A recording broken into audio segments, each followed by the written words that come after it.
Most walking tours feature historic sites, grand architecture or natural wonders.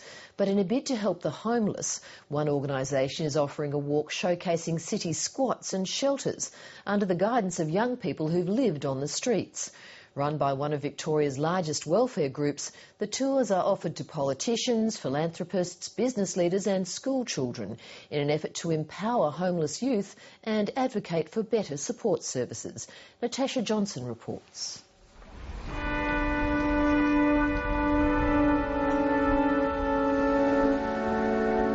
On a bleak Melbourne evening, city workers are in a hurry to head home. But tonight an estimated 100,000 Australians don't have one to go to. And until recently, that was the reality for 24-year-old Russell Kelly and 20-year-old Jerry Martin. Tonight they're leading a homeless walking tour for a group of business people, telling a sad story of each finding themselves on the streets at the age of 17 after a traumatic falling out with family. I felt, nothing. I was like the forgotten ones. I had a goal that all I wanted to do was make it to my 21st birthday.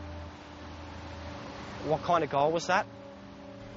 Fear and loneliness as well, of not knowing what's going to happen tomorrow and where you're going to be tomorrow and where you're going to stay. They point out the places where homeless youth sleep when they can't find a bed, camping under bridges or riding trains to the suburbs and collecting massive fines because they can't afford a ticket. I myself, $3,500 in just over 16 months, just from public transport. They say boarding houses and cheap backpackers are often not safe. That Backpackers itself is the seediest place in Melbourne. It used to be known as Pedo Palace. Or there are squats in derelict buildings like this old pub. It had holes in the roof everywhere, and it would, during a day like today, it was known to just, the whole place would just fill with water and it would leak down the stairs. The worst one was an old abandoned service station. That was filthy, dirty, it stunk.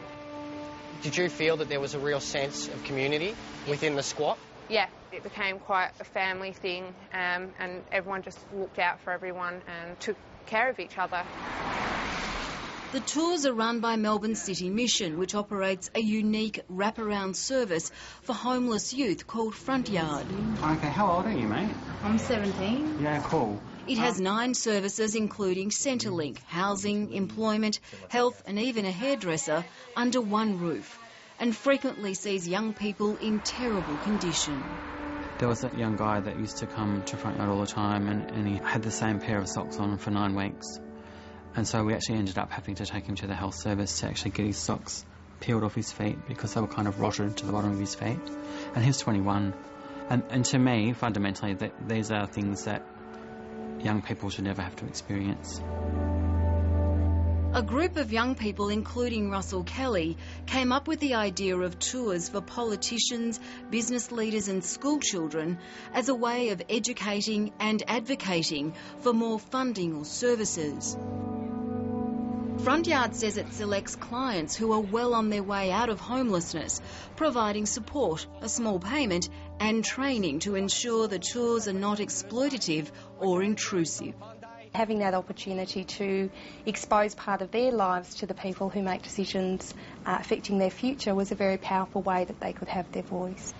They gain an incredible sense of self-confidence and self-determination, the connection that they have, that people are interested in their lives and that are valuing the messages they have. 2 years ago, Melbourne's Lord Mayor Robert Doyle went on a one-on-one tour with Russell Kelly. Young Russell. Hello, Robert. How are you, mate? Not bad, mate. They made an unexpected connection which endures today. I was walking along Collins Street and I seen him on his mobile texting and going, "Good morning, Mr. Doyle." And I can remember he went to look up and I could tell this was the general politician's, "Oh, hello." And he realised it was me. "Oh, Russell." And he nearly dropped the phone and shook the head. I'd love a coffee or tea, actually. Yeah, no, I'm right, thanks, sure? mate. Since the tour, the Lord Mayor has taken a keen interest in Russell Kelly's progress, and they've met several times to discuss what more the council can do for the homeless. For me, the big thing that Russell taught me was that although he talked to me about stable accommodation, he really talked more about sort of a pathway out of homelessness. It made it more immediate and more personal to me. You know, this wasn't some academic exercise or some public policy decision. This was about a real bloke and a real story, a real face, yeah. And so that really had an impact on me. I just remember feeling so positive afterwards, like that I'd actually got something across. Yeah. For me, it's all about, well, I've got someone high up who believes in me. He's got faith in me and potential. Bye. See you later, Robert. Frontyard hopes the tours challenge misconceptions. Why can't you just get yourself out of the situation you're in? It's all a catch-22 in a way. I mean, to get a job you need an address and a stable accommodation, but to get stable accommodation you need a form of good income. I think one of the biggest misconceptions about youth homelessness is that because they're young, they can go back home. A lot of the times, relationships and family breakdown mean that young people actually can't go home. Home isn't a safe place or isn't a stable place. But yeah, thank you for giving me time. So, have a good night. It's been a privilege, actually. We just don't know this is going on, do we? You know, living our daily lives, we don't realise how many homeless people there are or the extent of the problem.